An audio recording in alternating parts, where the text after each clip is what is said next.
Heute, einen Tag vor dem ersten Advent, habe ich den Impuls aus der geistigen Welt erhalten, Ihre Botschaft zum Advent zu übermitteln. Es geht vor allen Dingen darum, wie die Adventszeit für uns gut nutzbar ist, um die Weichen richtig für uns zu stellen.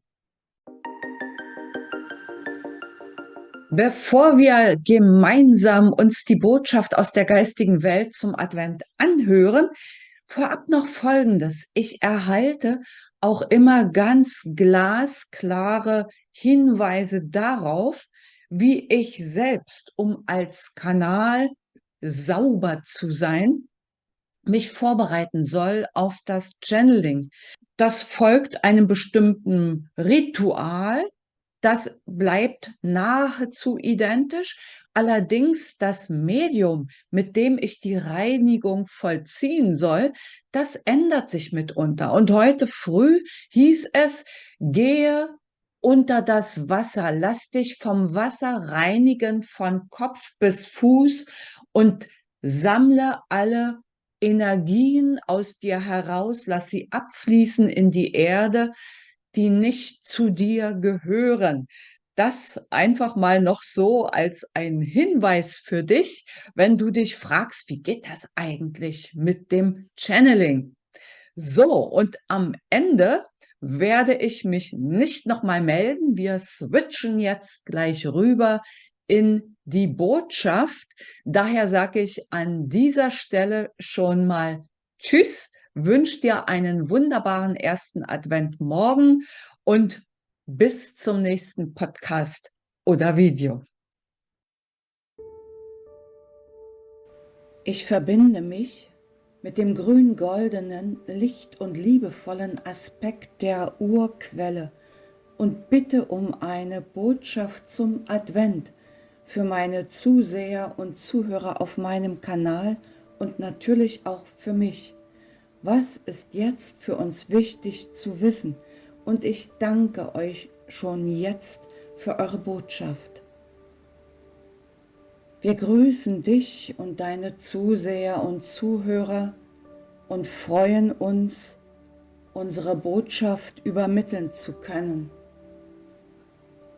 Die Zeit des Advent ist so unterschiedlich in den einzelnen Regionen der Menschen auf der Erde.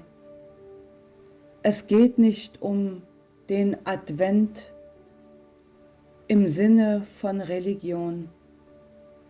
Es geht um die Zeit der Dunkelheit, um die Zeit der langen Nächte und der kurzen Tage auf der Nordhalbkugel, die Zeit der Besinnung, die Zeit des In-sich-Gehens, die Zeit des Resümierens und des Festlegens neuer Ausrichtungen für die helle Zeit, die lichte Zeit, die auf jede Dunkelheit folgt.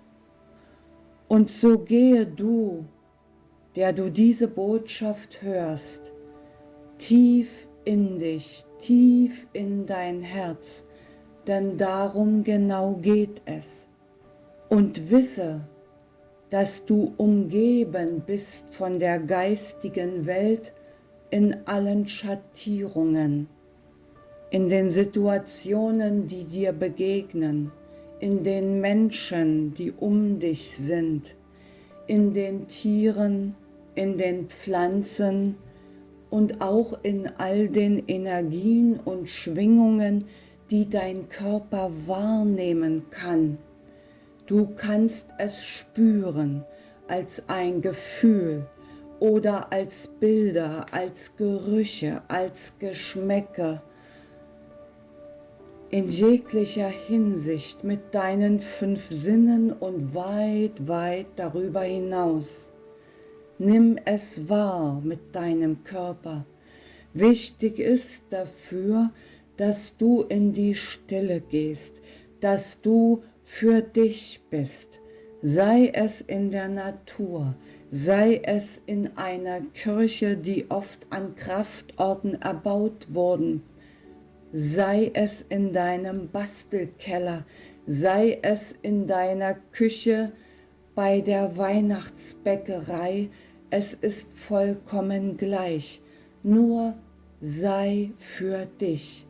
Schotte dich ab von dem Lärm im Außen, auf welche Weise auch immer dich dieser Lärm erreicht. Er hilft dir nicht weiter. Er ist allenfalls ein Spiegel der Welt, die du dir erschaffen hast. Sei dir darüber im Klaren, dass du erschaffen hast, was um dich ist, was dein Leben ausmacht. Und stelle dir ganz einfache Fragen. Wo erfülle ich Erwartungen?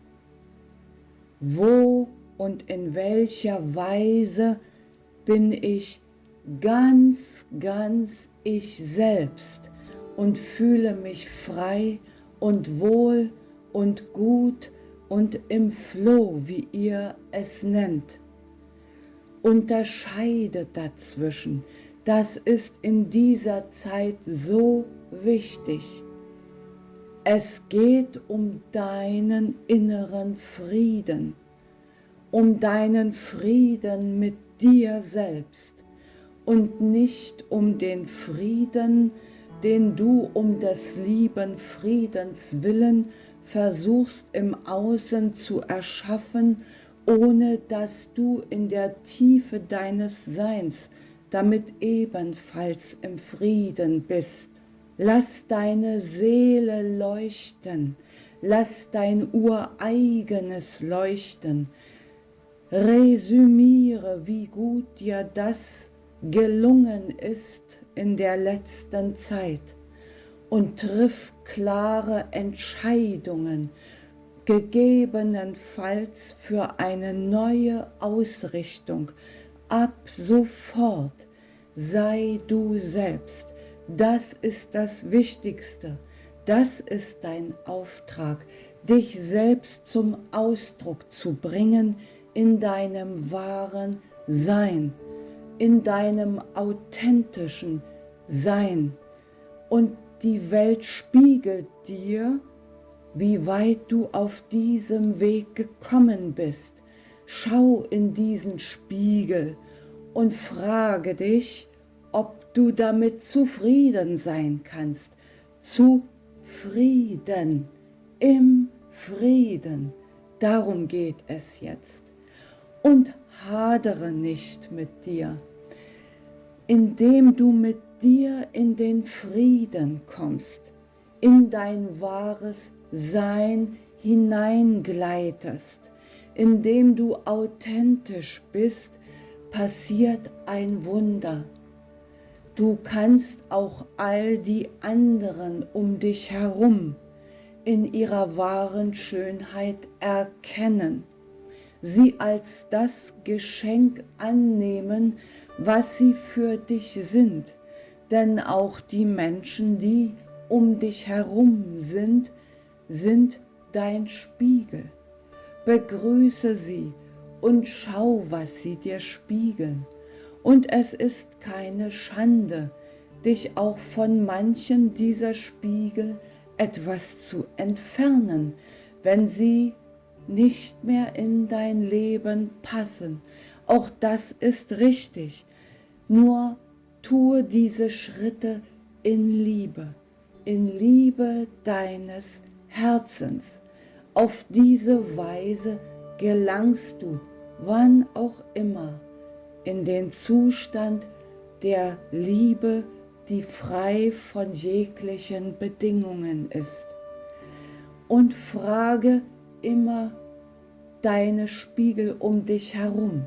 Du kannst sogar mit jeder Erkrankung, die ebenfalls ein Spiegel ist, ins Gespräch kommen, in die Kommunikation, auf welche Weise auch immer, über die Gefühle, über Bilder, über dein Hören, über Empfindungen, mit allem, was ist, kannst du kommunizieren. Dazu bist du ausgestattet und die Spiegel kannst du nutzen für deinen weiteren Weg. Wir begleiten dich zu jeder Zeit. Wir lieben dich und wir danken dir für dein friedvolles, wunderbares Sein. Hab eine wunderbare Zeit der Dunkelheit und freue dich auf die Zeit des Lichtes, die dann in jedem Falle kommen wird. Sei voller Vertrauen, vertraue in dich, vertraue in alles, was ist und lerne es zu lieben. Wir lieben dich und wir sind sehr dankbar, dass du bist.